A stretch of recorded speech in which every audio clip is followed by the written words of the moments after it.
Hi, I'm Barefoot on the Gaia Path. Welcome. And I wanted to do a response to a hashtag that's going around. And this is my little adjunct to the blog post that is much longer, that talks a lot more about why I use these decks throughout the year and brought them into greater prominence for me. So, as per usual, this is not professional. I don't have the right setup to hold a camera, etc. So I'm not going to be flipping through the decks. Most of you will know most of these decks, if not all of them. But the more important part is why I was using them this year and why I'm so grateful to have them in order to bring my spirituality to a different level. So the first question that I modified slightly, the prompt that Kate suggested was the deck that has stood by my side through my darkest moments, like a sister. Well, I haven't had a lot of dark moments this year because I've been actually very blessed. So what I switched it to is the decks that have imbued my practice with unexpected light. And those decks are the entire Rebecca Campbell collection and the Moonchild Tarot by Danielle Noel. These really shocked me. These came at the end of the year. I've been using them almost exclusively for the past several weeks, and they have really brought new light, literally new light, into some of my practices. So I'm very grateful for them. Prompt number 2 is the decks that have told me the deepest truths of my roots. And for that, I had brought in the Holler Moon Mountain oracles. These are a photographic deck, and they're made in Appalachia. And even though I'm in the Ozarks and all my family ancestors have been in the Ozarks for more than 150 years, most of my ancestors came through and from Appalachia. So this deck has just, I can't even begin to describe the depth that it has brought to my ancestral practices. So that's the Holler Moon Mountain Oracle. Third prompt is the deck that gave me language for my feelings relating to my profound gratitude to all I've received over the past 30 years via the women's spirituality movement. This is something I've been writing about all year because this year was my 30-year anniversary of being formally introduced to Gaia and Goddess.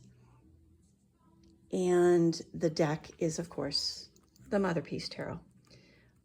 I use others, but she's really been profound as I've worked deeper into that, even after 30 years.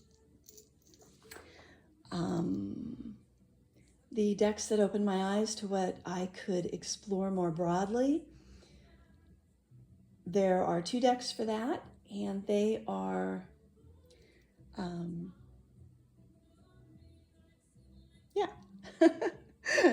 sorry, I get a little lost. This is not my forte. Spirit Keepers Tarot in partnership with my Sacred Study of the Secret Doctrine, and the Circle of Doors Tarot, which has been wonderfully helpful with a unique spirit guide that has come through. Again, everybody is familiar with these decks, and there are plenty of walkthroughs on YouTube for those of you who may not be familiar with them. I will try at the end to do close-ups of the box covers so that anyone who wants to refer back to them will be able to do so by finding them online somewhere. The next one is prompt 5, the decks that dared me to expand my, that was my Chihuahua, to expand my spiritual concepts during a virtual pilgrimage that I took with St. Hildegard of Bingen. And she lived during the medieval era, and so of course these two decks, the Tarot of Paul's Moon and Medieval Oracle of the Beast, were profoundly helpful in very surprising ways. The accuracy was just off the charts. So I thoroughly enjoyed using those for that practice. Prompt number 6 is the deck that celebrated my biggest victories, Shifts and Surprises. For me, that's the Shimmering Veil Tarot. It is and always has been. It's my spiritual companion of Devas. It just never fails to support me whenever I turn to her, no matter the topic or event. She has been with me ever since arriving 4 years ago, and she never leaves my side. This is my, what do they call it? My ride or die deck. It's just an incredible, incredible deck. Prompt number 7, the deck that taught me the importance of stillness. That has been the Woman Runes deck, first created way back in the 70s, I believe. I'll have more about that on my blog. And I use them for the past over a year now. I've been using them alongside bibliomancy during my early morning contemplative writing practice. And the simplicity of the sigils and keywords are definitely a study in stillness. That's this little deck here. You can get it through Molly Ringwald, the actress. No, that's not the Molly that created these. Molly Reamer of Bridget's Grove. And these are just, I have to show you a few. I did make a stone set of these as well, but I have been using the cards for simplicity at my reading table. So as you can see, the sigils are very simple. They're deeply evocative. They go to a place, though, that is, and I think it's the same thing that happens with the Mother Peace Tarot. They go to such a deep ancestral past life sort of level that's really kind of amazing. So that is my stillness deck. Then we have the decks that gave me more questions than answers. For that, I have the Marguerite Peterson Tarot and the Tarot of Light. Those two earlier this year led me in unexpected directions for spiritual growth, really leading me into a deeper relationship with angels and healing a lot of my wounds around Christianity.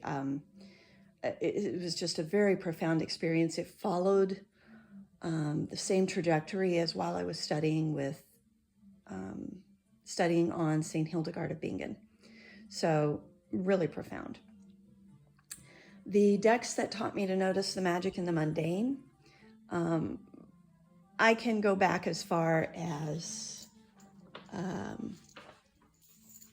sorry for the camera shaking, and this may not even be a watchable video, but I hope you'll bear with me.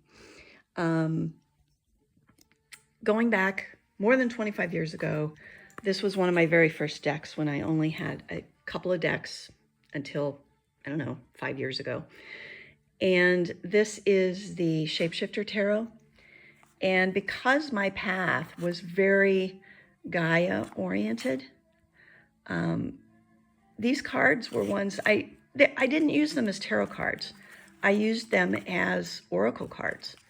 And they've been with me unfailingly supportive for more than 25 years. And I love them. to pieces. I love the artwork, Lisa Hunt's artwork. I've got almost all of her decks, and I just can't get enough of them. This year, however, what I was using most often for Magic in the Mundane was the Glowwood Oracle. These cards and the companion book are deeply relational and really orient me back to my roots in biology, environmentalism, all of the deep roots that were there even before I found Goddess 30 years ago. So that deck is just, I'll never be without it if possible. So those were my prompt number 9, Magic in the Mundane decks.